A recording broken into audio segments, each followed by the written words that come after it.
just do an hour or something, just see how it goes. It's no biggie. Yeah, still feels weird, but okay. Welcome to episode 24 of Comedy Guy with Louis Zezeran, and this is a very special episode because we have outgoing Comedy Estonia project manager Merily Viita with us. Merily, thank you for joining me on the podcast. Thank you for calling me. Oh, this is so good you're here. You're on the other side. Yeah, this is weird.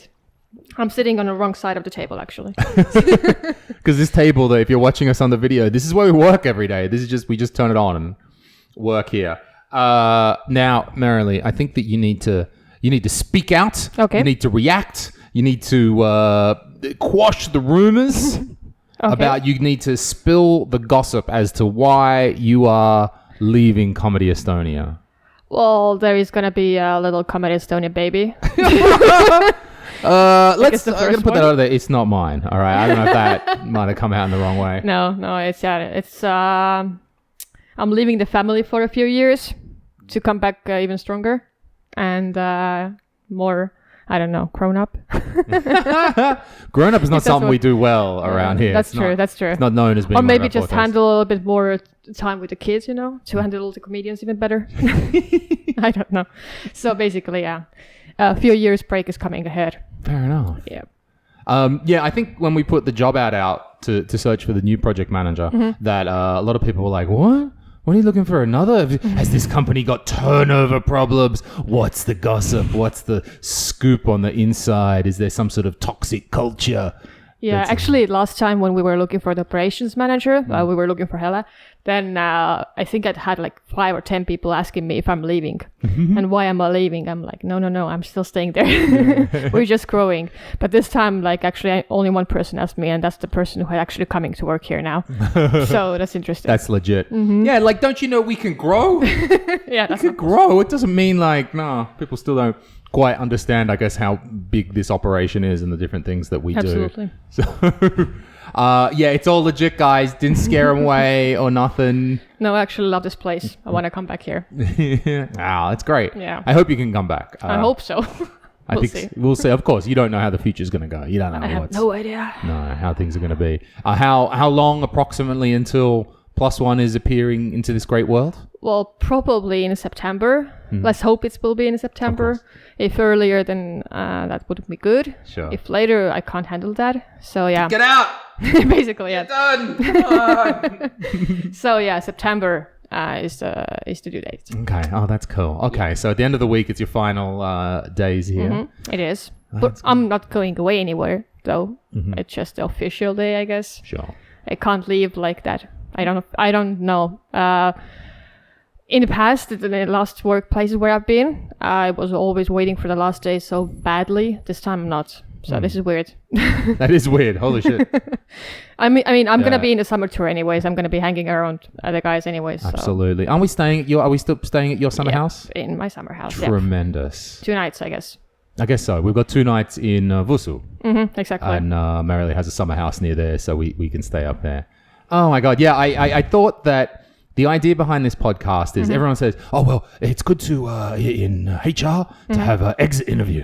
Got to have an exit interview, work out what was good about the employment and what's not. And with all things Comedy Estonia, we sit back and go, what's the most Comedy Estonia way that we can do anything? And recording this as a podcast seemed like the most Comedy Estonia way to have an exit interview, talk about your job and talk about Comedy Estonia and your thoughts and all that, and good and bad. Even though it terrifies me right now still. I'm more of a behind the curtain person. Right. And that's interesting. You're totally comfortable with that thing. You're not that entertainer style. Yeah. I can be on a stage or whatever else, but if I have to open my mouth, I'm scared. I'm terrified. I'm shaking.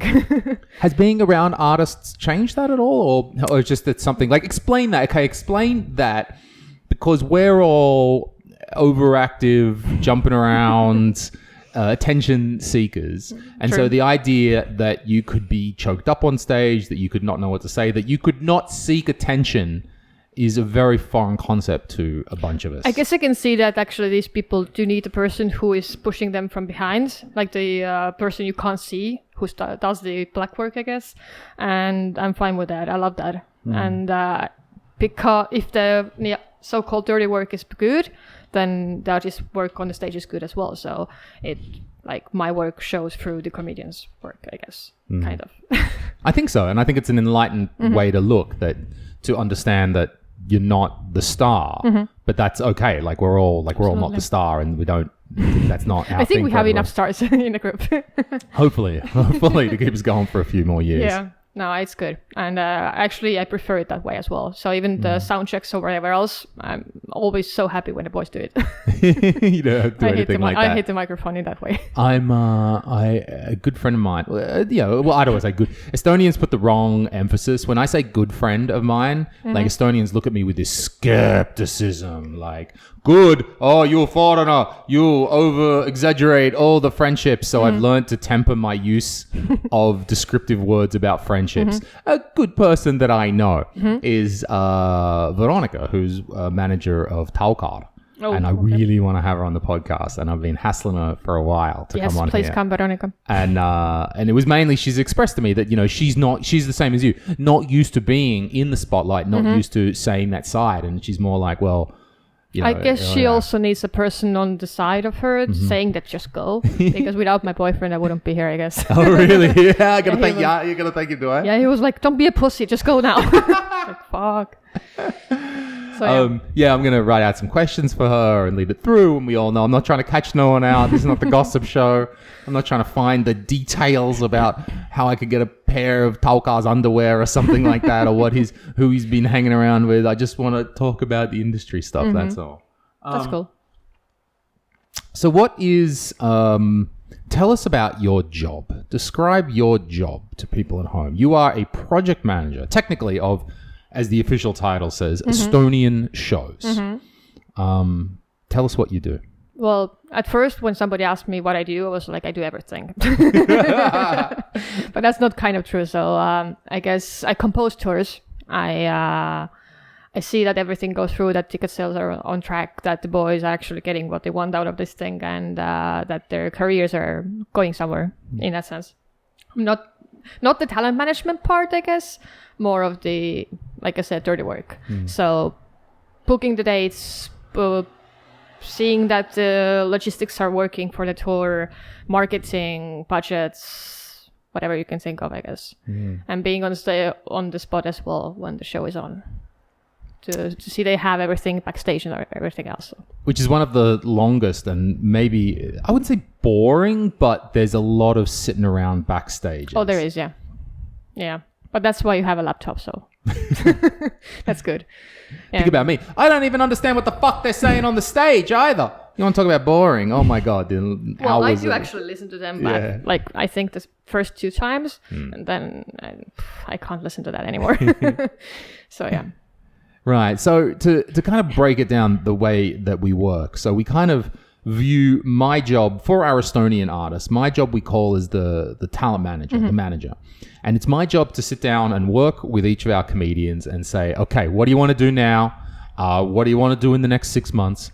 What do you want to do in a year? And then let's also have a little think about how you're going to have your Anaveski retirement tour in 60 years time or some shit like that, with some thought for the super long game. And it's my job to sort of map that out with them a little bit and talk about what they want to do. And then also taking your input and your feedback. And then it's not, I wouldn't say it's completely just handed off to you to implement, but if you had to make a delineation, then it's like, kind of is, yeah. Okay, we've kind of thought like, all right, it's time to have a Mikal tour. Please make a Mikal tour happen. Then yeah, it's basically after they have talked with you and put the ideas down, then it's more me talking with them now to make the details out of it, or like to see what they exactly want, if they have already their idea. So okay, so they've got and thankfully I would say our comedians are pretty realistic and pretty switched on. So they're coming to you already at a certain level, like it's pretty realistic, I guess. Or maybe I've worked through it and gone, okay, here's what I think. But then we've also got to turn back to you because the guys can certainly be insulated and I can certainly be insulated from some of the difficulties, what's it like to work in that town? And what was the hard thing? Why was that town interesting and not that town interesting? And so then we might come to you not necessarily with like, we're doing these 10 places, We're like, we want to do something like, I don't know, 5 to 10 places. What's your recommendation? So there is still a lot of discrepancy or, every tour that we have actually done during my time here, then most of them cities are already like set because we usually go there and it's easy to do. It's nice to do. The crowd is nice. But then there's always like a few newcomers or a few cities that would feel nice, would sound logical, but we're not going there because like business-wise, it's not How are you picking a city? How are you judging when you want to rate? Okay, you got your Tallinn, you got your Tartu, your Pärnu, your Viljandi, we know pretty well. But beyond that, we have a lot of cities that we swap in and out, come and go. How do you rate these based towns? On data, I guess. Okay. Like based on the earlier tours, how has been the marketing? Has it been hard or not? Has the ticket sales gone up or down, or there is so many, I guess, criteria that to look at. And also the feeling. Also the boys have feelings after the show. Like, oh, I didn't like the show. I was like, okay, it was hard to market as well, so maybe we shouldn't do it this next year, Okay, yeah. So it's a lot of things, I guess. Sure. It comes with time. I guess like a year and a half back when I just joined you, I didn't have any idea of that. Yeah. How was that? Let's go back to the beginning then. So I guess I'll set the scene is it a year and a half or more? Is it? Well, in September, at the end of September, it will be 2 years. Yeah, right. Okay. So almost 2. That makes sense. So I'll set the scene for everybody here. It was September, right, that you came on board. So it was the summer. And I had one employee working for me. We were nowhere near the shape we are right now. We were still disorganized. We didn't no rhythm of right now. We've got a rhythm. Okay, Sander does spring, then we've got an autumn tour, a summer tour, and no rhythm to speak of. Trying to get something in order. And it's myself and just one other employee. So we're doing lots of stuff. And I'm handling all the international shows. We're trying to pull it together. And that particular employee needed to leave. And that's fine. They, had some personal issues. It happens. They had to go on quite short notice. Fair enough. Which for me, 4 weeks is still quite short notice to me. So again, no disrespect, that happens. But then I was left with the situation of going, we were supposed to have this autumn tour. And we were supposed to finish that autumn tour off at Nordea Hall. Now it's just me. And I'm the only one to pull this motherfucker through. And so I sat there and I worked like a fuck through most of that summer to pull that thing around. And then we started to hire. And I still didn't I think one of my biggest failings still is I'm not very good at hiring, which you might argue I might argue, but okay. I still think I could be better. I think this is an area of improvement, mainly only because it's something that you don't do very regularly. It's these very short, big decisions that are made once every year and a half or so. And so maybe there's that. I don't feel like I'm practiced. So anyway, and I hired a guy because he had a lot of entertainment industry experience. He knew venues and how to do events and stuff like that. And frankly, and again, no disrespect to that dude, it didn't work out. It was just within about a week, we kind of realized this wasn't working. And this happens. Again, I'm not perfect at this. I accept my own responsibility. And we shook hands and we said, look, this ain't working. And he's like, yeah, I agree. This hasn't worked out. So that's fine. And then I immediately went back to my second candidate, which was you. And I understood, as soon as that dude didn't work out, I understood that I shouldn't be hiring people from the entertainment industry, that we have enough knowledge of the entertainment industry. And indeed, maybe our methods are a little bit different. So we don't want those old kind of thinking ways. And so I went, hey, here's this girl. She's gone to the business school. She's gone to EBS. This is what we need. We need a hardcore project manager to manage some fucking project. So I called you up and thankfully you were still around. I had this moment of going, oh shit, I should have just taken her. Fuck. What was I thinking? I hope she hasn't taken a job. I hope something hasn't gone wrong. Actually, we were supposed to have a meeting with the comedians. Actually, this guy and me together, like being the last 2 candidates. And I was in Turkey. I had booked my trip to Turkey. And that's why like the stars were aligned like that or something like that. That's why you actually took the guy on. So I'm happy it didn't work out. What was that first impression about seeing our crazy group of people? Holy shit, what did I get into? I didn't know if I could actually click with the guys and click with the crew because it was so different from the groups I have been with in the past. But somehow we made it work. What other groups have you been with in the past? And again, we don't have to speak bad about people, but different sorts of groups. There's different sorts, yeah. It's mostly like the student councils, like university or high school ones, or some company groups where young people worked in the port in the we were dealing with tourists basically. Sure. So it's so different kind of people that this was something I never worked with artists basically. Like in EBS it was mostly business people, also in student council. Also everybody was dealing with something. They were already project managers, so it was like 40 project managers together. So yeah. Oh my god, what a party! Let's get 40 project managers together. Kind of like that, yeah. So it was interesting. It was different. What was that? I mean, tell me about those first things. It seems overwhelming. These people are artists. They're a little bit nuts. Sandra was intimidating for me. It was intimidating really for everybody. It's intimidating for me sometimes. I was afraid he will never accept me, basically. And once when I was drunk with the guys in Tartu, I think I even asked him, like, why don't you accept me? That's embarrassing. Not at all. It's good to get it out. It's still embarrassing, even when I still think about it, because I was quite drunk then. And that's the last time I think I drank with the guys together. So, yeah. It's dangerous to be with those guys. Because they're drinking, yeah. Right? Yeah. They're used to this. But no, they're fun. And I think Carl was the first one who actually took me under his wing, kind of. So he and it's a sweaty wing to be under as well. It is, kind of, yeah. It is. But he kind of took me into the group, so that's why I got into it, kind of, yeah. And yeah, now I get along with most of them. Good. I think also it's a growth process for all of us. Absolutely. For myself, for you, and for the guys as well, to learn how to be professionals and to learn. No one's necessarily teaching artists how to be professionals, and maybe not even in small Estonia, working in the small groups that we have here. So I think there was and that was... Wait, so that would be September 2007. So wait, that would have been so Sander would have just done his first tour? No. I joined Sandra's third tour. So he had just done the second one. Just done the second one. God, I forget. Okay. I came to Sosu, basically. Right. That's right. Our first sort of autumn-ish kind of tour. Right. He'd just done the second. And so that's right. He's done 4 now. God, I forget. Yeah. Why did I think he's only done 2? Oh, God, I forget so much. No, it's been 4. Right. So, I think we've all grown as a group as well, and to appreciate how that dynamic works, because it's not at all obvious how artists should work with managers and how that also, I think system. the boys were like a little bit hesitant because the last person before me was here for 10 days, basically. So they were just wondering, I guess. Will you be out with your daddy? The other one ran away. So, yeah. After 10 days, he went for cigarettes and never came back.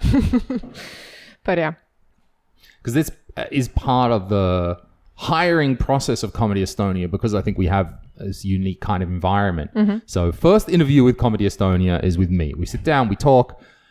That's where I think I need to be better, because ultimately it's me talking too much. But then secondly, it's I throw the candidates into a show and they have to just mix and mingle, and there's no right or wrong answer, and it's just seeing how do they mix and what's that vibe and how open are they and I think that's actually a really right thing to do, because they have to understand the comedians and have to actually click with them in some ways, not fully like be best friends, but they have to understand them.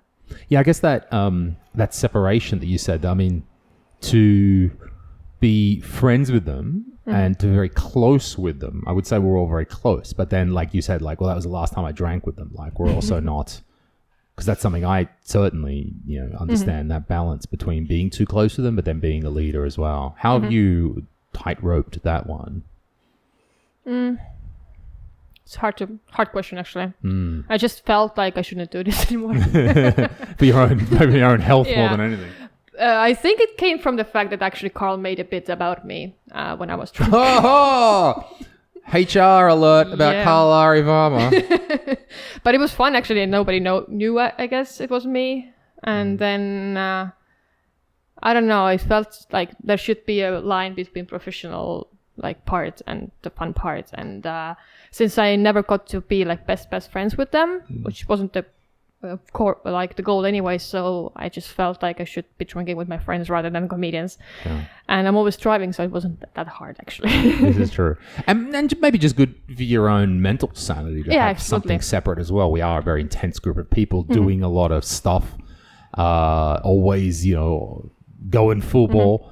So having your own thing, and I think to have your own, when you can, to have your own social life is very important in this Absolutely. job. And it's hard with Comedy Estonia. Yeah, right, because it is so all-encompassing. And the work that we do is so social by, inherently so social. Absolutely. Yeah.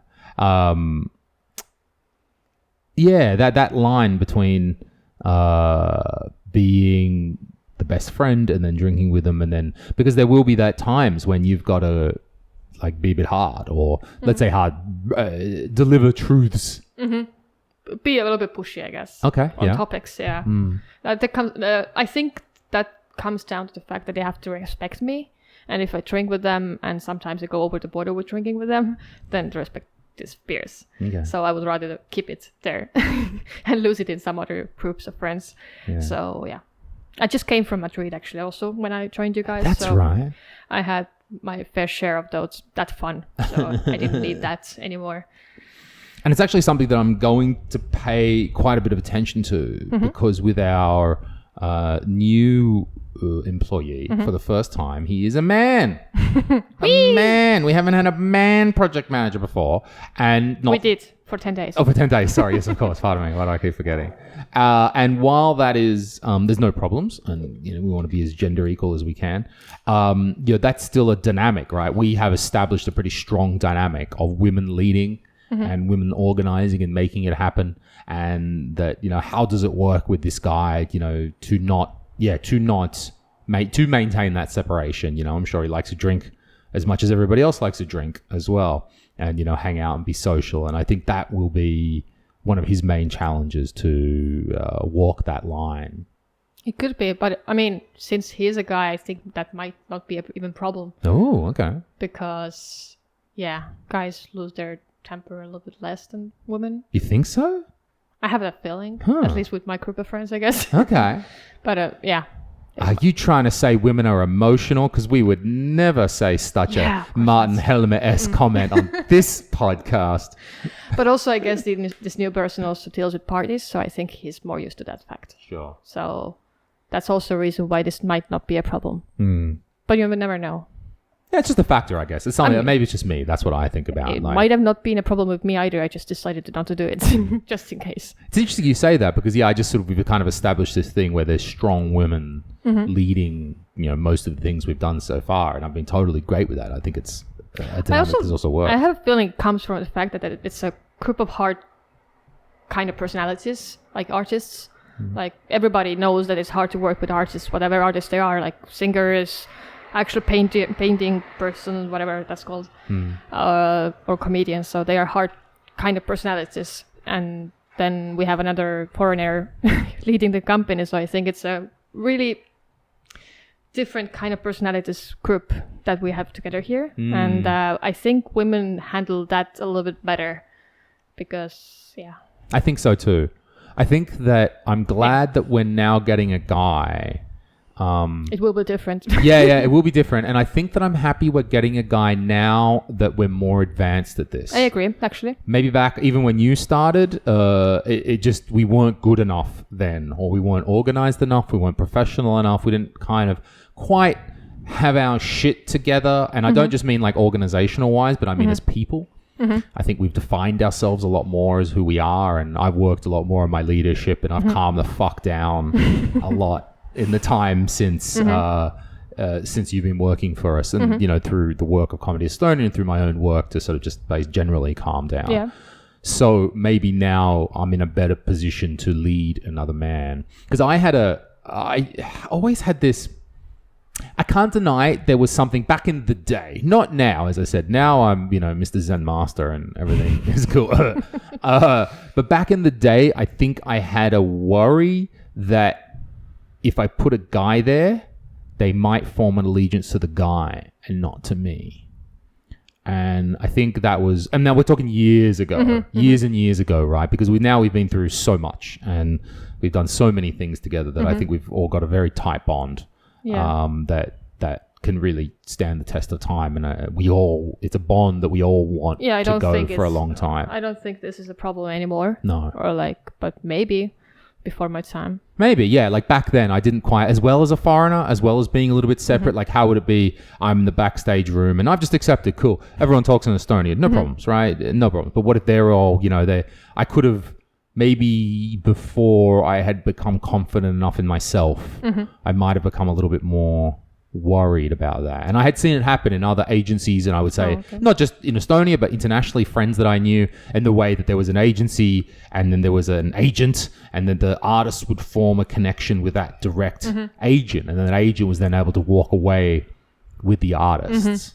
I don't think this will happen anymore. This Comedy Estonia is such a family that nobody can break this, I guess. No, I think we understand each other much more these days, so I'm not so insecure about that. And also they are become to trust you more and more, with every month, I guess. Sure. I hope so.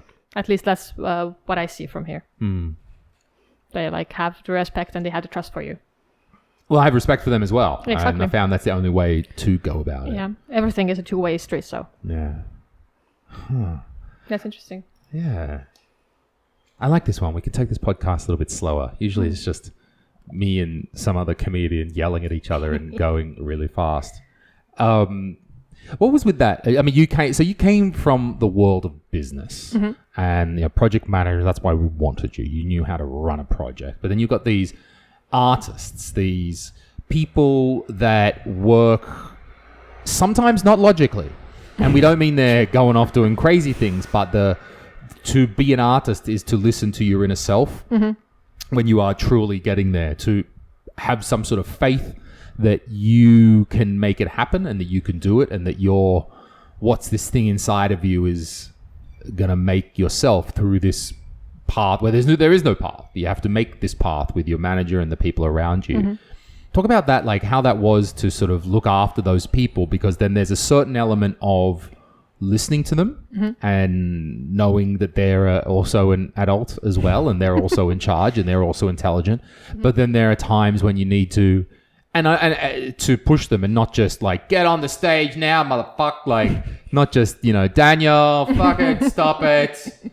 Not just that, but then in the greater period of no, I think you can do that larger venue, or I think you can achieve that greater artistic goal, when there's that moment where maybe they think they can't. Well, every time there is such a place where I actually want them to push harder and bigger, there is always data behind that. Actually, you have grown your fan base, so why wouldn't you want to try this out?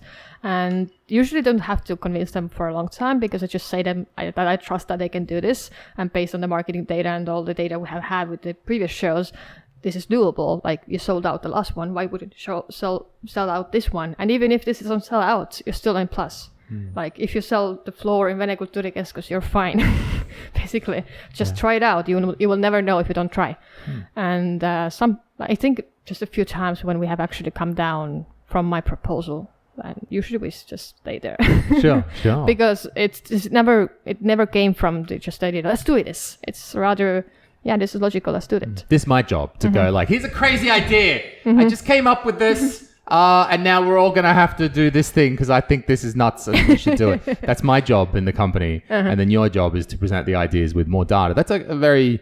But usually that hasn't been a problem with the comedians, actually.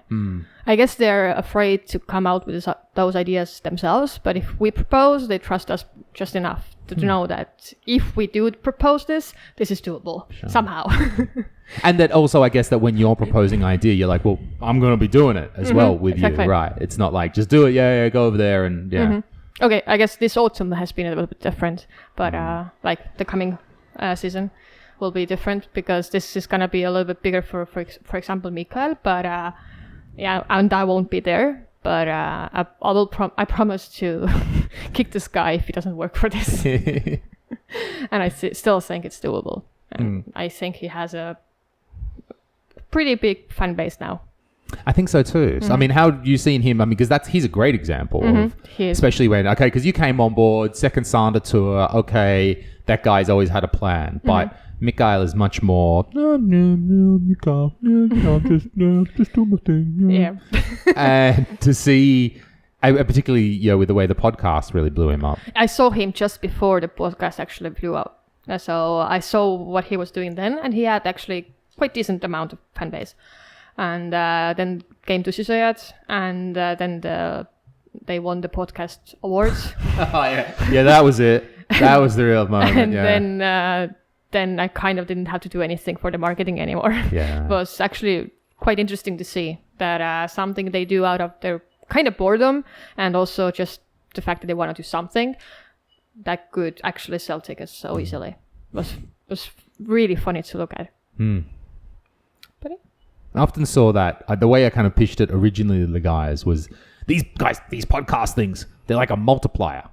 You can get your regular tour, but then you can do 1.5 times or maybe double or something like that. But that's the case actually, yeah. With that, right. But it has to come from the point that you want to do a podcast, not because you want to sell a bigger tour. If you would do it for the tour, I don't think it would work like that. So I think they have won the fan base they have right now because they're doing it authentically. That's correct, yeah. Authentically, yes. Yeah. So, yeah. They're doing what they love to do. Speak idiotic minds. Yeah, I think that with all that, we think that, the scoop is that we've got apparently a podcast coming from Roger and Daniel soon. Oh, that's interesting. Yeah, they've got a bunch of episodes in the can already, apparently, that are going to go up. And Kulapod with Carl and Ardo as well. This one, then Tusi Soyad, and then also on the sort of Tissident is also in there as well, and part of our family. So I guess let's take a step back there. That's 2 years ago when Tusi Soyad started, and it's taken us 2 years to, and also we may have a secret project coming from Sander, but we don't want to say. There's a secret project from Sander podcast project coming out. It's going to be good. I promise you. You're going to want it. You're going to want to watch it. Yeah, what isn't good from Sander? Watch Sander. it, indeed. So, but it's interesting that it's then, while we were all like, oh my God, wow, this podcast is getting so much attention and getting all the guys' things. It's now 2 years later. And only now we're getting rolling with this thing. And I think not because of lack of initiative or something like that, but because, like you say, it has to be authentic. Absolutely. Yeah. Yeah, I guess that's a big part of what we do is listening to them. And kind of, I guess you saw as well that you can't make them do anything. No, you can't. I remember this project we wanted to do for last autumn tour. The videos which actually went out, they were absolutely new project already. Like the original idea was like 100% different. And when I first proposed to them, I was really enthusiastic myself. And all of them were like, the fuck is this? And I was like, what? What was the original idea was us roasting towns, was it? Yeah. Right. Roasting towns, yeah. So Sandra would just take a camera and roast, I don't know, Vandra or Valga or something like that.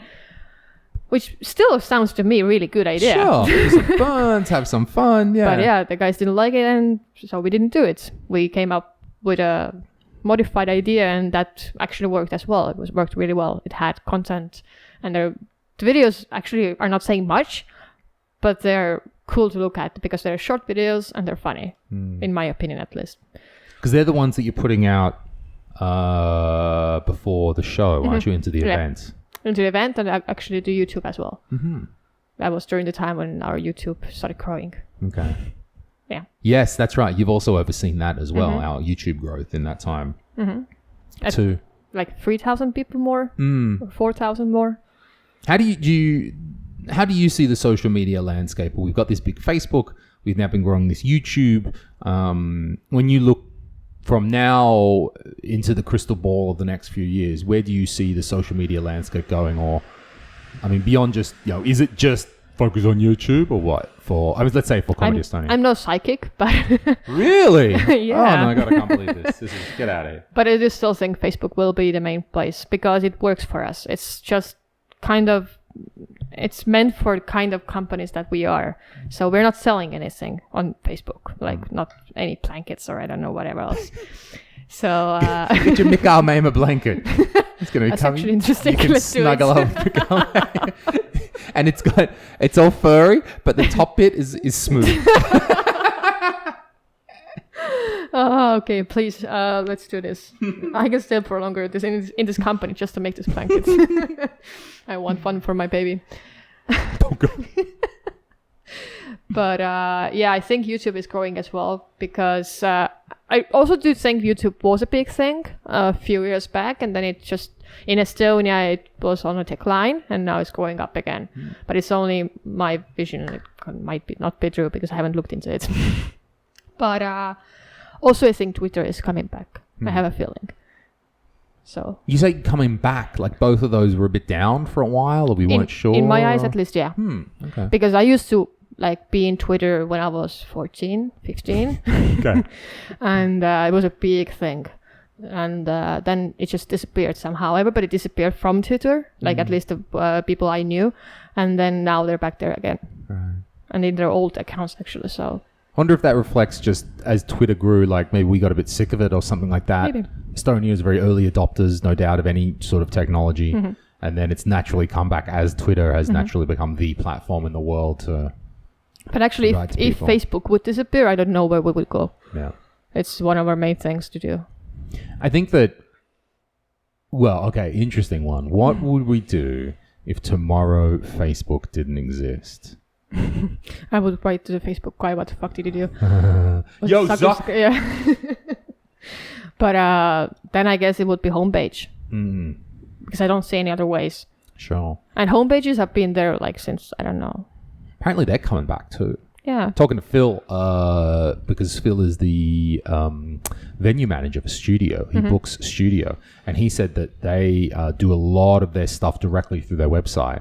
Now they have a different ticket sales scenario. They've got smaller, more regular tickets. But he said, yeah, they're selling a lot. And they're using GateMe, which I think is a bit more rigged up for lists. It is more rigged up for nightclubs rather than what we're trying to do. And then he also said those guys at, I think it was Silver Tickets, yeah.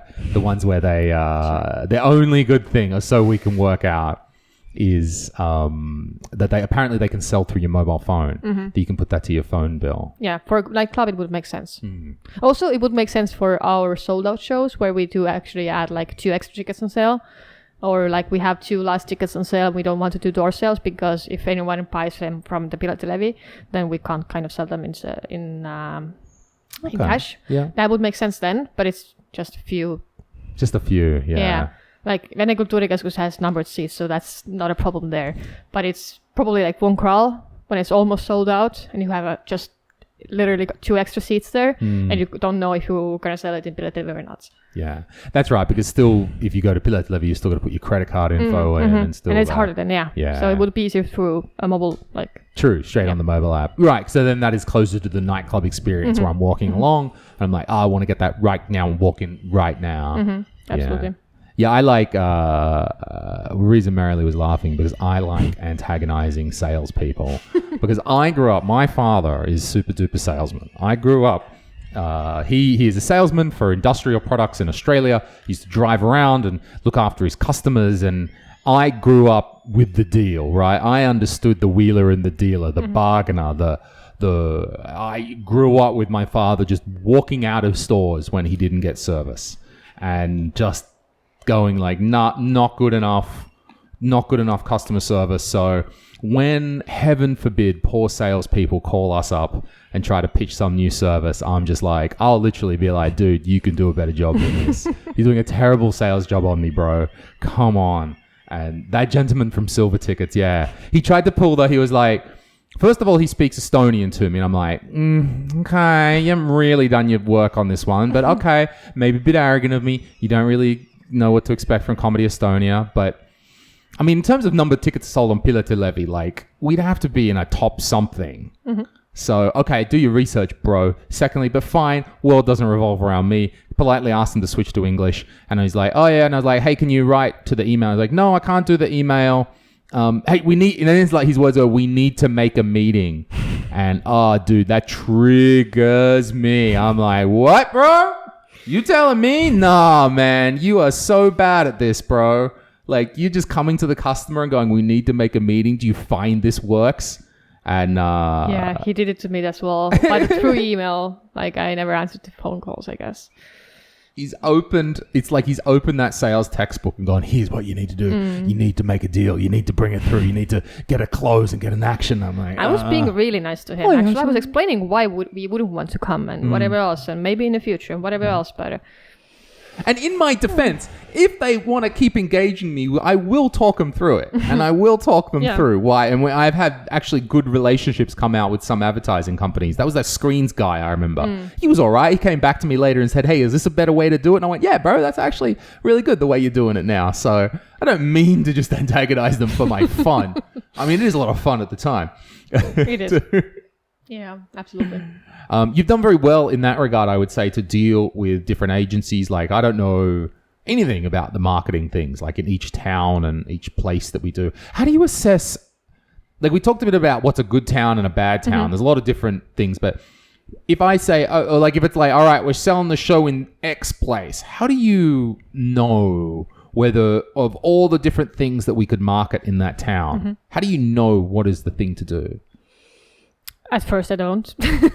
There's a tryout method, I guess. Sure. But also sometimes there are like some people to contact me and offer something, and I'm like, what the hell? Let's try this out. And if it works, I will do it this next time again. So we have like worked the system out now. But first, it was just tryouts, and usually I just was thinking about that. I want people to see it. I want to have it everywhere in the town, so they can't forget that we're actually coming.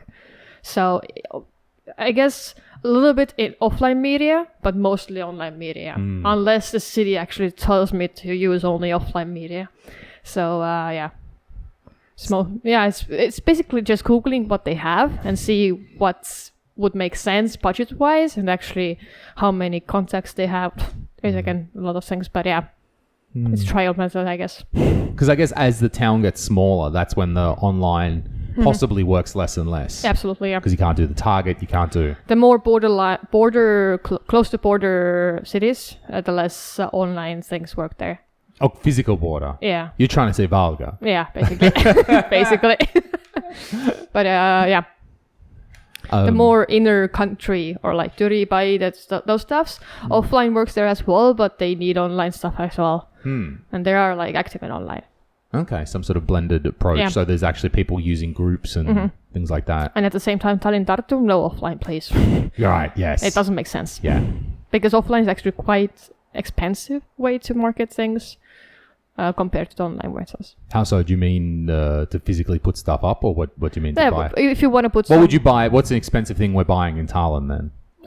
Online? Offline. Offline? We don't do offline. No, wait, offline. No, we don't, but... Yeah, well, okay. Besides posters, and that's not that expensive. But I mean, if we would, like, if we do offline media, that's usually the newspapers or stuff like that, that's quite expensive to do that. Because there is printing costs and whatever costs else, and they come together and they want to have a profit as well, and then we have to pay that. So it's cheaper to do it online. But if it doesn't work, like in Valga, then you have to spend. I think also in the smaller town, the offline works because it's a small town. Yeah, absolutely. Where like if we buy an ad on Sky Plus FM, it goes around the country, but it's kind of not what we want. Like, how do you have a radio that targets Tallinn? Not really. I think we have used actually Sky Plus just as a tryout method again, and we haven't done it afterwards because we couldn't measure the impacts. It's interesting. Like you don't know which city it impacted. Yes, it made you visible in Estonia, but like, did it help actually? It might be. I wonder because there's a lot of companies that just do general brand marketing, but we don't do branding. Right, general That's branding thing. Yeah, because it might even be not only that. Like back in the day when we were trying to work with Apollo. And we did 3 shows at Apollo back in the day. There was this just before you or with you? Winslow, without me, Glenn Wool, and Louisa O'Millian. And it didn't work, our collaboration with Apollo. And the reason I think it didn't work is because we're just extremely different cultures and extremely different ways of looking at it. And when back then we thought to ourselves like, Apollo marketing, oh my God, they've got every restaurant, they've got all the things, they've got all this budget. It's going to be great to work with Apollo because they have such a marketing machine behind them that we'll be able to work on. It does look good. It does look good. In that way. Yeah. Right, in that way. And so we thought, that'll be great. And I think the difficulty that we found is that the way that you market a movie is very different to the way that you market a comedy show.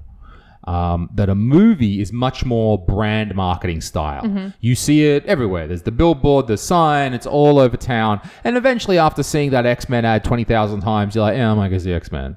Where that doesn't work for us. No, we have more personal approach, I guess, on the marketing campaigns. Even the radio ads that we do have, even the Sky Blues ones, they were really personal. It was Sander or Ari or Carl recording it, and then we doing it in our office. Right here. Okay. Exactly right here. Exactly as we're recording right now. So, I think also maybe if it would be a bigger company, like 5 times bigger, then it would work. But then we would need the branding as well. Right now, I feel like the more like people know what Comedy Estonia is, it's more of a family and a more small company that makes stand-up, brings stand-up in Estonia, but also like has it as a hobby. So it's not a corporation or like that kind of feeling. Because that line that we need to ride between... Because I do think you're onto something there. That's why people might connect with our shows. They're a personal thing. They're a personal thing in an age where we're more online, we're watching more online, we're more disconnected. We're more connected but more disconnected because we can order the Vault, we can watch the Netflix. But there's this thing that you can come out and see. And it's not the theater that's a script, like there's something going on there. That person is really there. And to have that growth, but then people connect with us because we are this thing. Like we can't be too big. And I think also, well, where am I going with this? In that you said 5 times as big, right? Yeah. 5 times as big doesn't exist in Estonia. That's true. Which also defines us and makes us an interesting thing. That there is a ceiling there that we can't go over anyway. So we may as well stick to this nice level where we like it and everyone likes it, and I think it works for Comedy Estonia as well. So like if it would be let's say twice as big, I think it would be already maybe a little bit too big.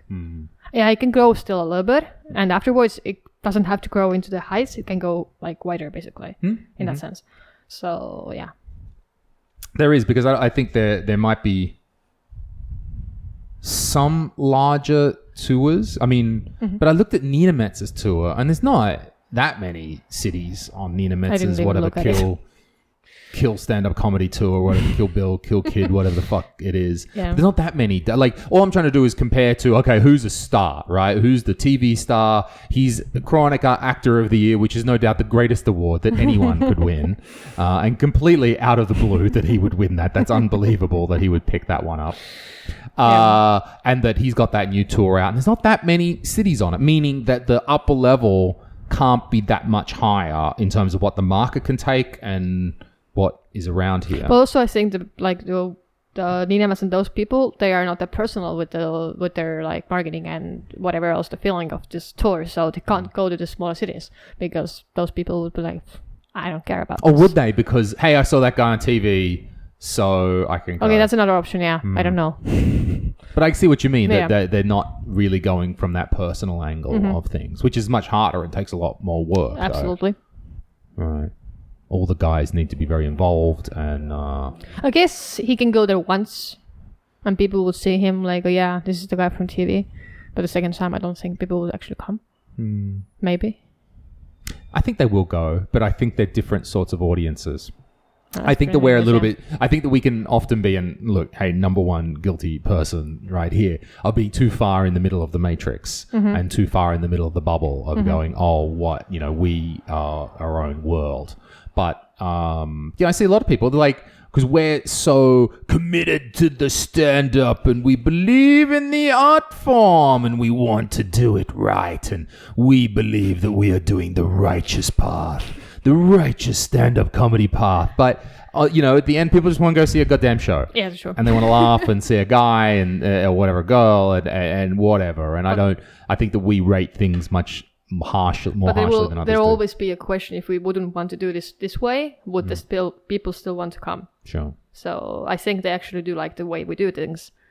that's why they also come to the shows. I hope so. At least the main fan base we have that come to most of those shows. And I think we have to build off that main fan base, those core fans who like it that we're not, like it that this video is a weird, crappy thing that we're just filming in an office, like it that, the Sander just puts up a video of him, getting high or something like that. You go on a show and on a door you can see the company owner basically. Mm-hmm. Like, that's not usual. Sure. But that's so cool. And then we all stand out the door with the open mics and stuff exactly. like that, right? That's different for Estonian culture. Sure. Yeah, it was when the Latvians didn't want to do it that I think I truly understood, this is a really different thing. And we're talking about the bucket system where if you come to an open mic, it's free entry, but we ask you for a donation at the end.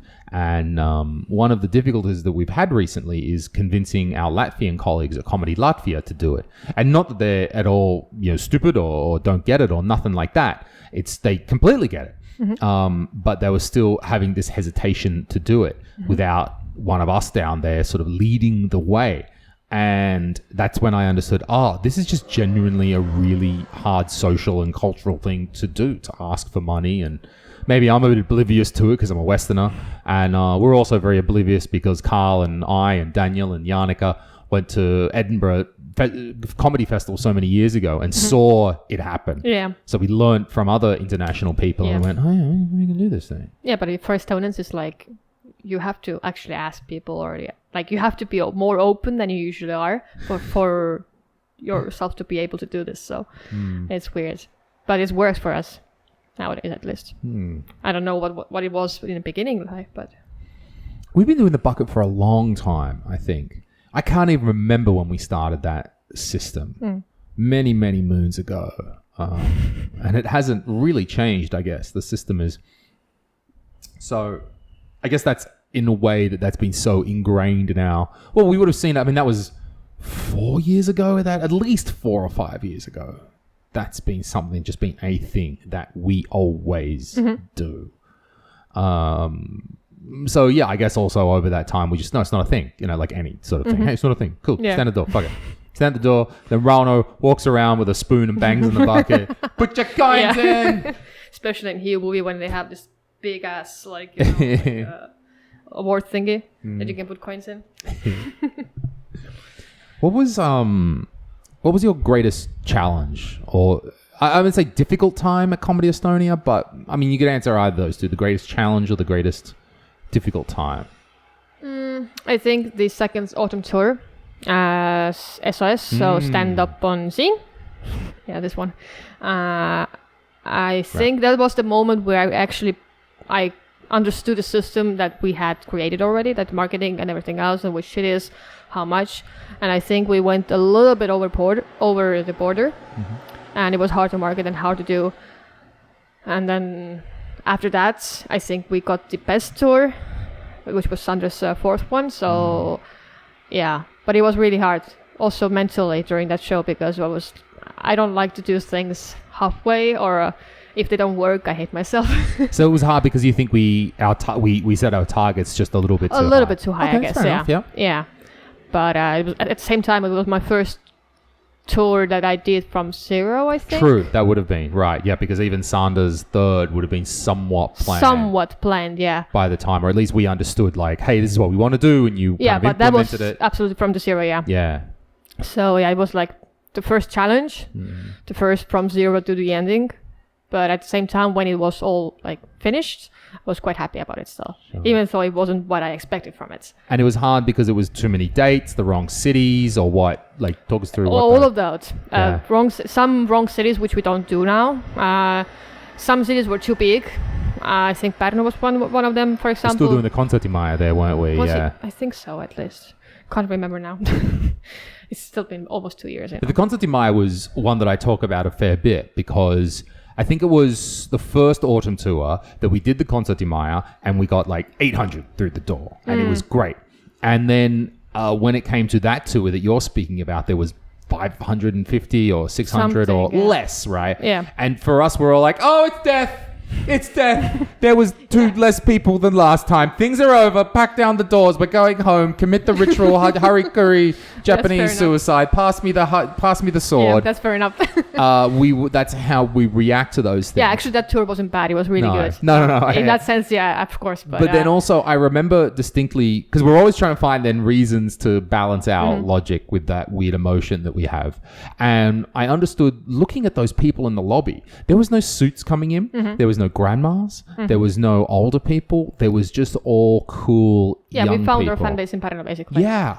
And those people came back and now are still coming back. And nowadays it's easy to fill Endla, which wasn't easy when Ari had for his first tour, for example. It wasn't. That's so interesting to think about. Now the Golden Boy coming back can, fill up the venues and do that. But back in the day. Yeah. Huh. So actually I saw Ari also before this is it. So it was interesting. And now he fills Endla big hall, and then he was hardly filling Haapsalu small halls, kind of. Yeah. So yeah. I think that autumn was the hardest. Also, there was a lot of things going on like in my personal life, so it was really hard to concentrate on the work, and the work wasn't what I expected. So, and it was cold and dark, and yeah, it was hard. It was that, and I think also that was an interesting tour, the second autumn tour, because for everyone at home to sort of break this down a little bit. If we've got individual solo tours are one thing. We've got a Sander solo tour, Ari solo tour, Mikko solo tour. And then we can very clearly sell on that individual. You like Mikael or you don't. You're going to come or you don't based off that, right? Hey, I like that Mikael Meima guy. I'm going to come see his show. It's more straightforward. But then we've got the autumn tour. That it was the second one. We'd already done one, so people had come and this is fascinating. What's this Comedy Estonia thing in the theatre? Oh, okay. But it's a showcase show. It's a collection, and it's not sold off any one person's personality. It is some combination of all the people there, as well as the Comedy Estonia brand. And also the fact that if you don't know any of the comedians, this is a perfect place to start. So you have like multiple comedians, you can like. You will like at least one, just come now. But that also then, while that wasn't, I think that curiosity helped us with the first tour. Absolutely. Like I said, we got the grandma, we got the people with the suits coming, thinking it's theatre. What is this Comedy Estonia thing? We've heard about them. But with the second one, we filtered off those people who were like, okay. But we were kind of expecting them to come still. That was the factor as well. So it was like after the tour, we understood we didn't have those anymore, but we had the solid fan base, but we didn't have the grandmas, which we expected to come. Why didn't Vanna Emma come? If only you'd bought a ticket. Vanna, Isa, come on. Yeah, I can't understand why I would expect them to come still. But also, I think also internally in our group, that was a learning lesson for us as well, because it's more obvious when you've got one person solo tour. Cool. They set the creative direction. They can say yes or no to things. You can work with one person, and one person is reasonable and to do that. But then with the showcase tour, there's no clear leadership, at least at first, not without putting in some structure. So it's like, hey, what are we going to do? What's the name of the show? Oh, I don't know. What do you think? Oh, no, I think that. I think this. What about this one? What about this? Yeah. And then there's so the name of the show is hard. The concept of the show is hard. So much easier to do a solo tour, yeah. It's so much easier because the comedians always have some idea. But when it comes to autumn tour, they have no idea. Literally no idea. Because they have to work in a group now, right? Yeah. They have to work it out. But they will work it out at the end, but still, it takes more time. It does. But I guess also the factor is that they don't talk about it more much among themselves, but they have so much time to think about this whole tour. And then they have the ideas already. You mean the autumn tour? Okay, so... Yeah. I think it's because I feel that autumn tour for us was the time when we like the first one we got through because the tickets sold pretty well and that was the Seon stand up. That was that one, was right? The first one. Right. So we had this nice picture and it was in Estonian colors and it flowed pretty well. Yeah. But then after that, without I think it helped the comedians organize themselves into some sort of, I don't want to say hierarchy, but at least some sort of structure that allowed this to work. Because if you just have a bunch of fucking idiots all looking at each other going, what do we do? I don't know. What do you do? I don't know. What should we do? I'm worried. I don't want to speak up too much because of this person, right? I don't want to... And then you get this...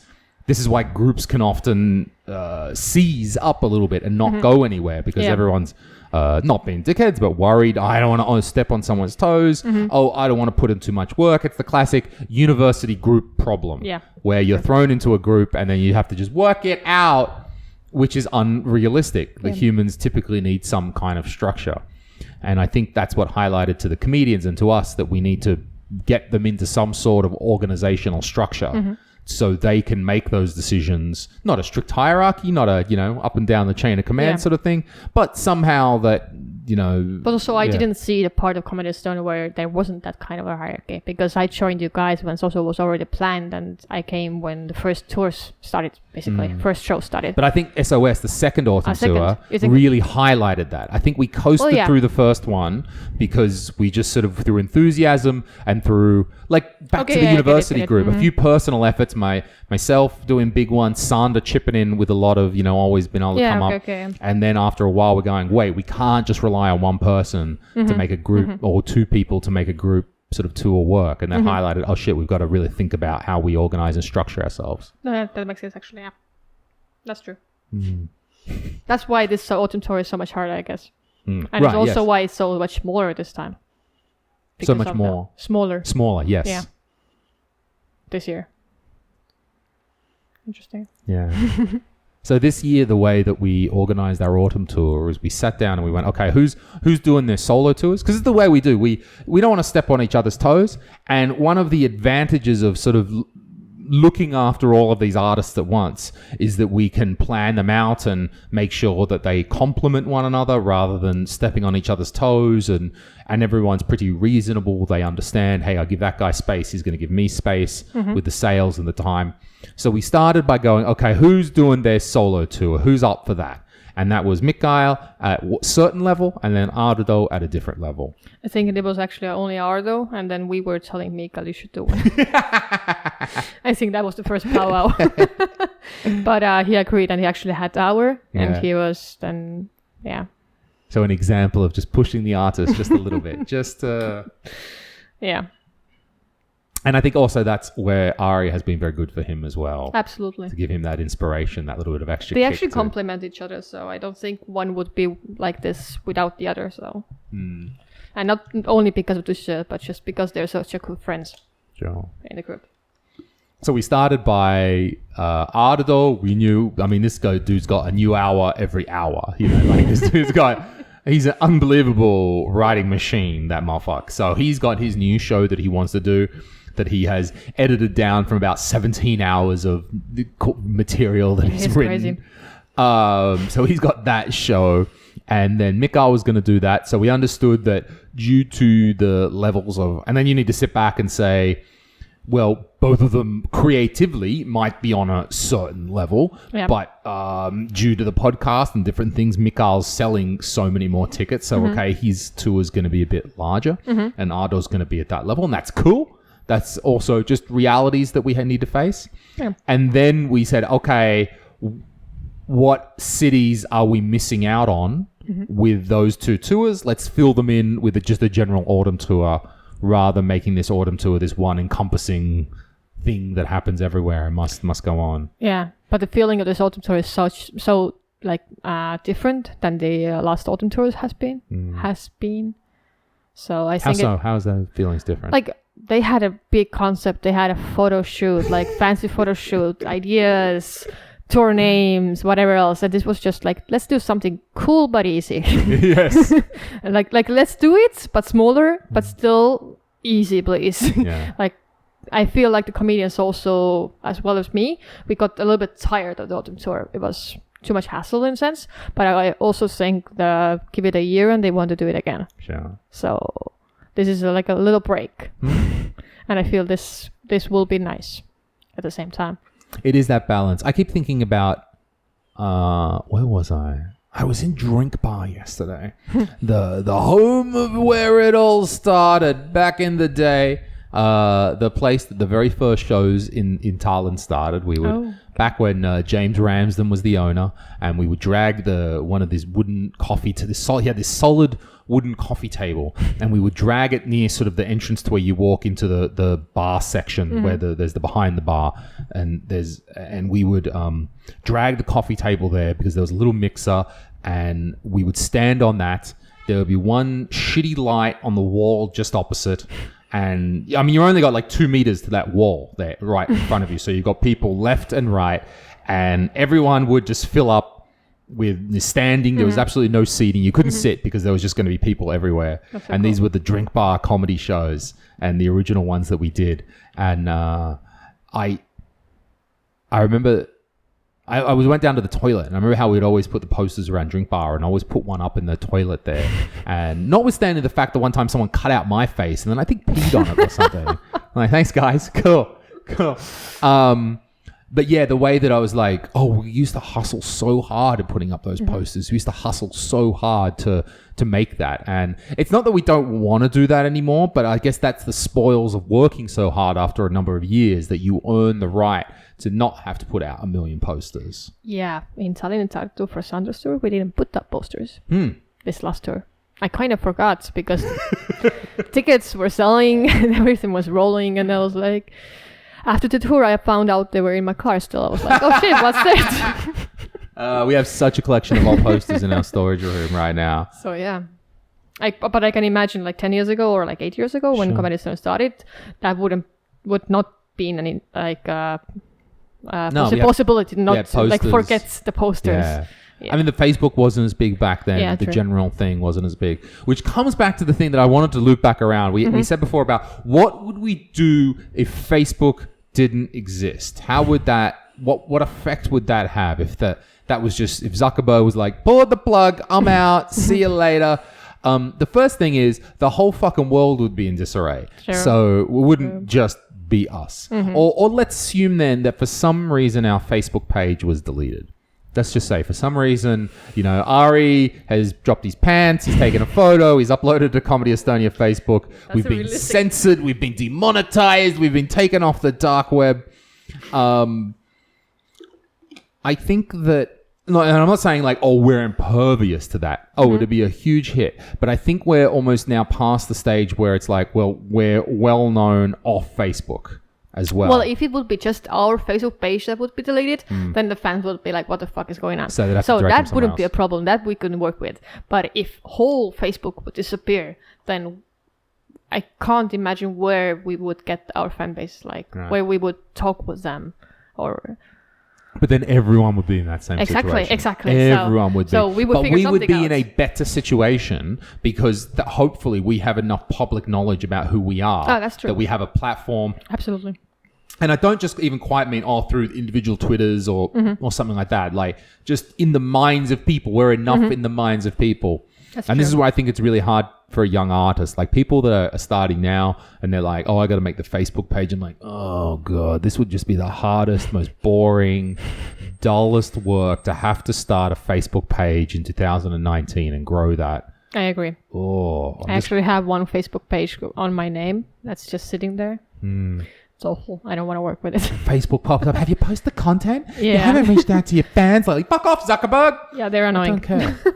Why haven't you? Have you thought about automatic ads? Yeah. Have you thought about just throwing money at us? If you just give us your credit card, maybe no limit. Actually, no limit would be great. And we'll just go ahead and we're artificially holding you back. And if you give us money, we'll stop artificially holding you back. Yeah. Okay? Do you want to... Yeah, they are offering it all the time. Even for Comedy Estonia, so it's weird. Yeah. And we are actually quite active there, so. Yeah, I don't know. Yeah, so, I mean, we could get through things now where maybe that just overall reflects this idea that I've got that there's some sort of barrier that's being passed. That's true, yeah. The more I think about it, I understand the fact, but also it would be terrifying to lose Facebook. Yes. I would be really lost there. Right, because what I was explaining to Phil, and I think that events can't and won't be split off, not for a long time. Instagram split off pictures, Twitter split off updates. Events can't be split off because events are inherently social. An event by definition is more than one person. So we can't just, there's the Eventbrite, and Eventbrite is nothing more than a directory and a ticket seller. Really. They're just kind of a bit worldwide about that. But to do true a social media for events has to be linked to a greater social media. Absolutely. YouTube might be becoming one of those, maybe. One day. Okay, it's another social media that's growing, and could the events... Okay, if YouTube said, okay, yeah, we just now have events. Yeah. And events can appear in the timeline and be like, yeah. Right. I wouldn't be surprised in that sense. But at the same time, I don't think it would work still. Maybe in bigger countries, it would work already right now. But right now, in Estonia, YouTube is not that big yet. But it's growing. It's going there.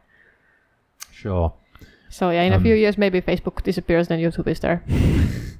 Maybe watch the video. Hey, did you like this? Buy a ticket. Oh, here's the event that you can be with, or something like that. But something like that. There is the community now, the YouTube community that you can share things with. So that is growing into something like a Facebook feed, kind of. I mean, it's really just at its core, it's just putting status text updates in the middle of your videos, right? But I see what you mean. It's that community thing. The old techie in me going, why is that? It's just fucking status updates in the middle of this. It's like, we're building a community around this. It's all social. And it's like no, it's just status updates in the middle of your fucking YouTube. What? It could be so much more. This was a lot of my problem in the beginning. When, sorry. I mean, really early on with the MySpaces, like when the social media just evolved, I didn't get it because I was too technical, and I was like, who gives a fuck about this MySpace thing is only for retards that don't know how to make their own website. Why wouldn't I build my own website? I did not understand that. Why would I want this templated thing that looks shitty and looks the same as everybody else's? And I didn't get why wouldn't I want my own individual place that I completely make from scratch? Because I was too far deep in the IT computer science of the whole thing. Yeah, I can see from the whole other side of like, I don't have time to make it from scratch. I have no idea what I would be doing. So it's good to have the template. Yes, please. So yeah. But I didn't actually start using Facebook that like immediately that when it came to Estonia. So still learning it. What was that? Because I don't think I signed up for quite a while either. I remember like in Estonia, we had Orkut. Oh, yes. Yeah. So I was there, really active. And then all my friends moved to Facebook. And I was like, what the fuck? No, I want to stay here. I like Orkut. I don't like this fucking Facebook. I like getting messages from Brazilian guys. Come on. No, I actually liked the descriptions that the people gave you. Like, you are like this kind of person, this kind of person. And then it was all public, I was a teenager then, so. Okay. I'm sorry. Were you into right.e? Oh, yeah. Oh, God. That's awful. I remember seeing that for the first time. I couldn't believe that such a thing existed. I'm like, you goddamn savages. It's just straight up yes, no. And you're just putting, oh my God. And it's still working, that. Is it? It is. Oh. It's still active. I'm not active there. But I just I think a few months ago, I just checked on the page and they're still giving those 10 points to pictures and stuff like that. And there's money moving and stuff. Oh, we've got to go sign up. Comedy Please Estonia no. on rate. Okay, yeah, you can actually. I'm leaving in a few days. Yeah, we've got to go sign us up there. We're going to have Ari's Mikkal's one there. That's the social media to connect with. That's true. Oh, it's still awful. It's so awful. It's worse than Orkut. Oh, totally worse than Orkut. Oh my God. Yeah. Orkut shut down anyway. I think so, yeah. That's why I actually went to Facebook, because they shut down my account and I was like, I need some social media. I was a teenager. Needed something.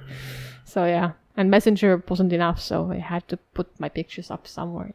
Of course. Still awful. Let's talk about something else. Sure. Here's the $20 million question. What is the hardest thing about working with Lewis?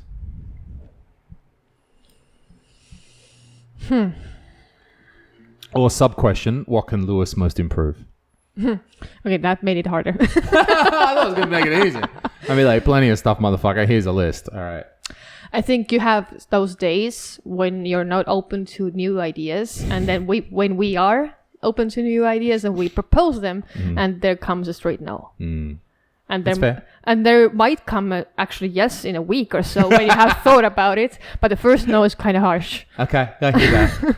So yeah, but actually that has taught me to explain myself a little bit more, or like not just throw shit out and not think it through. So that's good.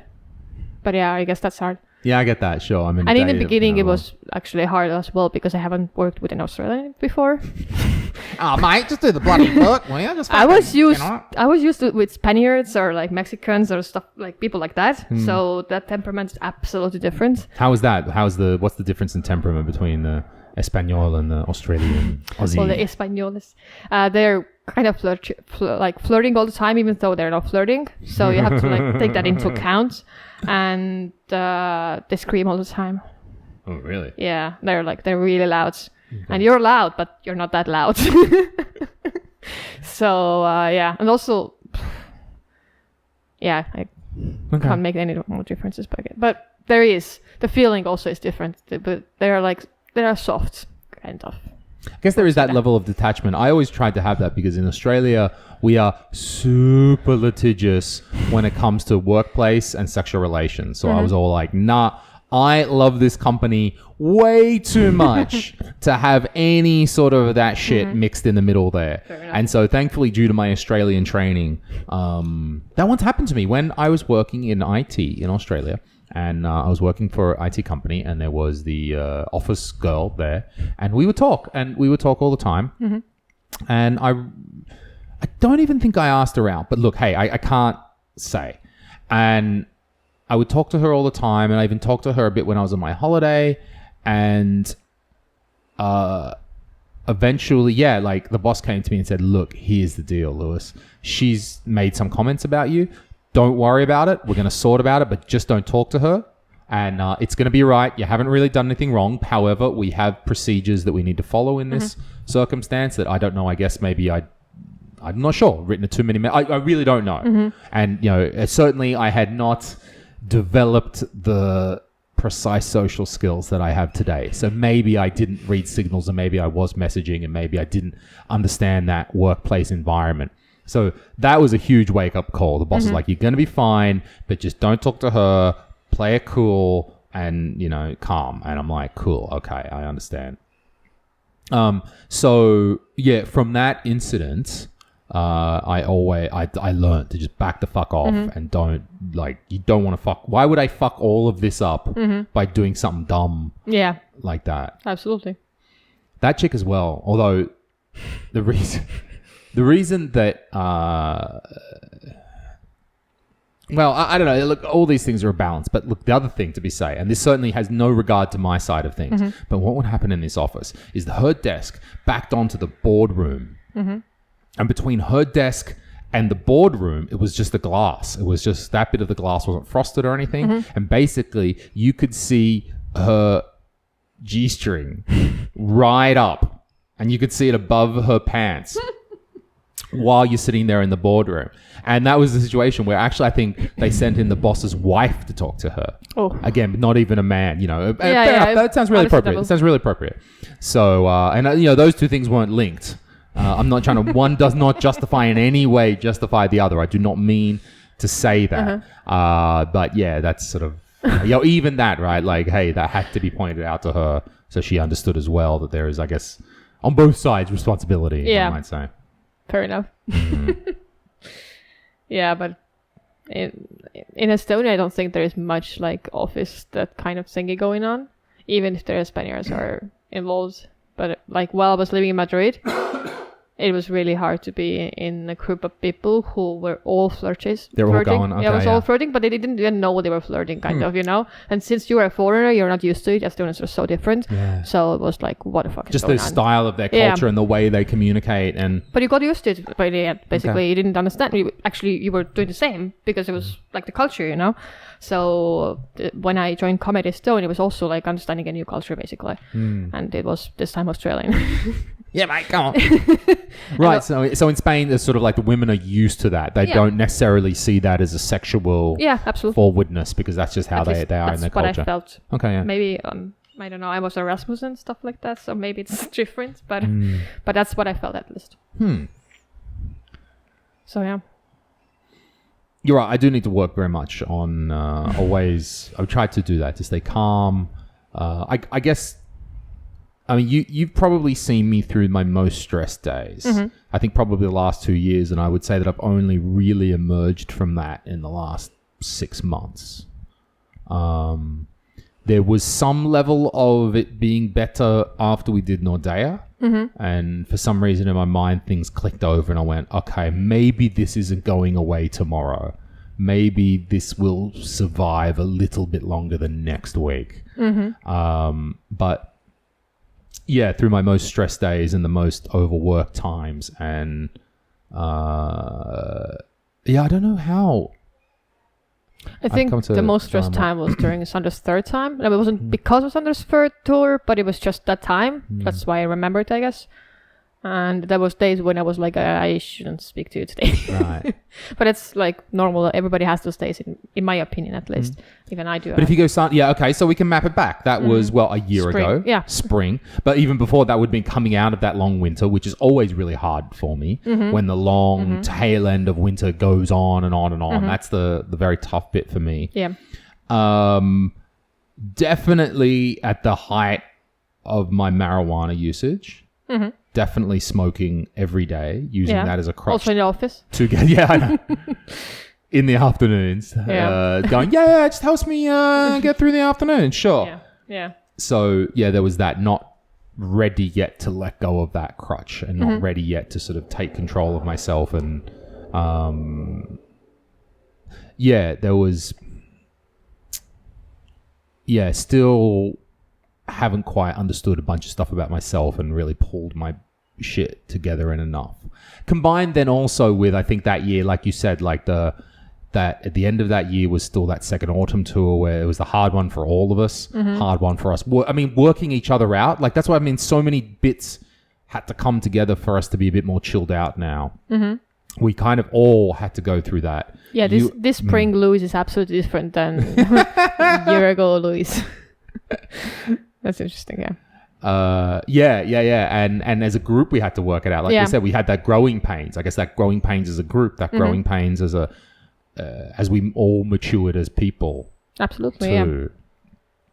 So definitely I for sure I still have those days where I feel overwhelmed. I'm like, I don't want to hear nothing about no new ideas or on that. It's normal. It's okay. Because there's a balance, right? That balance of and I'd like to know kind of, what are we? Oh shit, we're at an hour and a half or something like that now. Your thoughts on the future then? Because balancing off in this small Estonian market, like one thing that I love repeatability, I love procedure, I love knowing that once we've worked something out once, we don't have to work it out again. And I think you share that as well. Absolutely. That we worked it out, cool. And that there's value in the procedure. There's value in knowing this is how we do it. We know how to do it. Don't fucking stress. We're going to plan it well ahead of time. We know how it goes. Cool. There's that. And that's stability. And you need stability in any business. That's what you're trying to get to. Repeatability, stability. But then balancing that off with innovation. So balancing off that we need to slowly innovate. But also I think our systems are... capable of growing with us. Like they can be still the same systems that are right now, but they can be in bigger picture basically. But also like we talked before, with Comedy Estonia shouldn't grow that much. Yeah, so like, that's what I mean. That's what I want to balance it off with. The entire Estonian market is not that big. So how do you balance off? We've got to be stable, but of course innovate like any artist and any company should. But then we've got this kind of clear ceiling of our market as well. How do you see those three balancing there off? Are other markets as well, you know. Well, there are, but we're not taking our core product to other markets, right? Like if you view the Estonian domestic comedians, yes, Ari's going overseas. Yes, maybe one or two will, choose to go to different places. But in many ways, Estonia is not mixing with Latvia. They are quite separate departments, let's say. Yeah, they're so different as well. Oh my God. So you can really segment them off. And I think you can really look at Estonian domestic as one thing that it is in this cage in the borders of the Republic of Estonia. Well, I really liked when we did actually the Estonian shows in other countries. Yeah. So that's point which I really still hope that can happen in the future. Sure.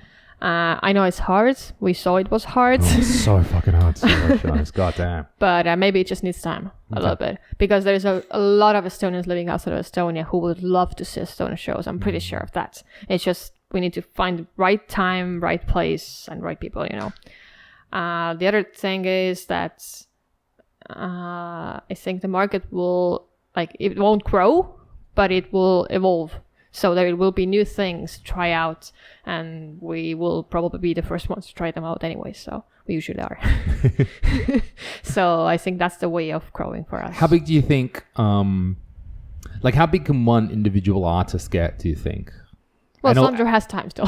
Has time. No, absolutely. Yeah. I mean, how big do you think that can be? And how do you then compare a stand-up artist to a musician? Well, in my opinion, musicians and stand-up artists are not comparable. Okay, how come? Like, they're so different. I mean, I know there is like some things that are really similar, but from my point of view, they're still so separate that you can't compare them. Like, yeah, I mean, the musician will fill in the Tallinna Lauluväljak, but comedian there? Okay, yeah. No, I wouldn't say that. So, I think there's still room to grow. I think the next 100 tour will be quite big as well. And I still think that from that, there is still room to grow as well, but not much. So I think he is kind of over the half of the trip, I guess. Okay. You know? Yeah. Yeah. But I think our growing will be more about getting new comedians on board. And maybe getting new projects to Sandra instead of just tours. And to all the different comedians. Yeah, absolutely. And also there is our up-and-coming open micers who might as well one day be Ari or Mikael or Sandra, you know. So it's an ongoing work. Do you think also then there's not only a cap... Okay, so expand that thought then. So if there's a cap for an individual, because also like... while I think it is possible to do a larger tour than what, say, Sandra's doing, you then balance that off versus the frequency of that. Yeah, that's true. That's why I was interested that Mr. Niinemetsa's tour is not that much larger. Not that much more, even though in the past he sold more tickets. But he backs off for a while. As he's got the family, he's doing other projects. That's what we are doing as well. Right on, right. So if you back off for a while, or at least from the live show, if you had these other things you were doing, then maybe you could make one every 2 years. Yeah, absolutely. And make them larger. But Sandra's just made a personal choice that he wants to do on one every year. Yeah, right now. So yeah, I think that's the way of growing as well. You can just make a bigger cap and then make it bigger. And then the people will know your name and they will come to your shows. And they will be waiting for your show, kind of. And at the same time, when you don't have a show, there will be the new up-and-coming open micers who will get to grow and do their shows and grow. I guess it's a balance. Like, I mean, then, okay, but if you back off for a year and you do a bigger tour, but then on the average, you haven't sold any more tickets, right? Like... Then there is other markets. So there's other markets and things like that. Or then you've got things like Ari, Tussi Soyet has only gotten bigger in Ari's absence. That's true, yeah. As well. So there's a counterpoint again to that. Sandra's got the yearly strategy where Ari's shown that Ari Mikael has shown you can back off from something and its legend only grows. But they've got a product that you can consume anytime. Absolutely. I mean, Sandra does have it as well because he's sharing it for free. True. So the videos are out there. They're on YouTube. Do you think, though, how do you see then that growing with... So there's a cap for an individual performer, and then they need to control their pace, faster, slower, and that's also somewhat dependent on their own artistic output too. It's not completely constant, either one's artistic output. But then because we are in the privileged position of looking after so many artists, that we then have to overlook almost a whole industry, a whole group. And so we need to have our hands on a greater throttle, which is almost all of what's happening with stand-up. And so when we say back off from one, but then we need to leave another, but there's still a larger market cap in Estonia for not just for one performer, but then overall stand-up. And then one artist has their cap and one artist has their cap and one artist has their cap, but then there's still only a finite number of people in Estonia to come and see shows. So they've got to balance that one off too. Yeah. That's a bigger question I don't have an answer to. I haven't thought about that much. I'm just thinking always like we're just going to go with the flow. Yeah. Like we're going to see what happens.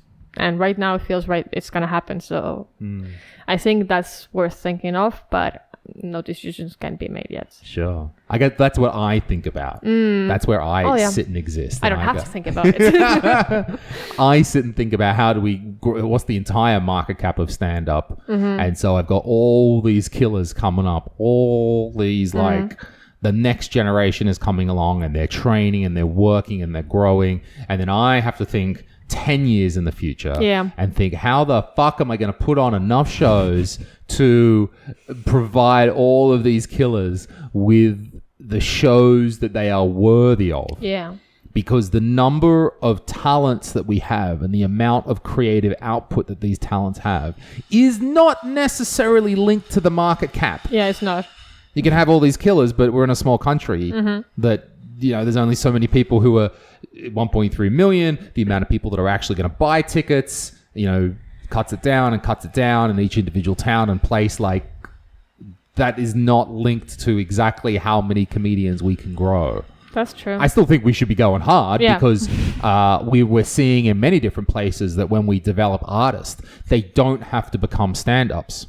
And I think there's a beautiful example of that with Mariana Uberlet and Silla Kadri Sima, who have parlayed and diverted what they were doing into this very successful Dissident podcast. Yeah.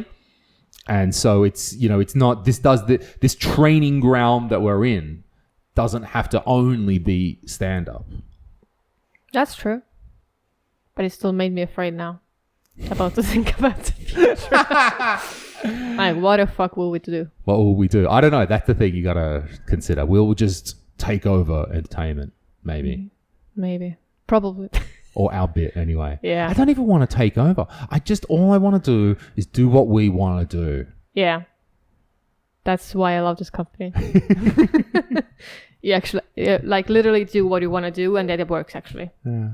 But it works also.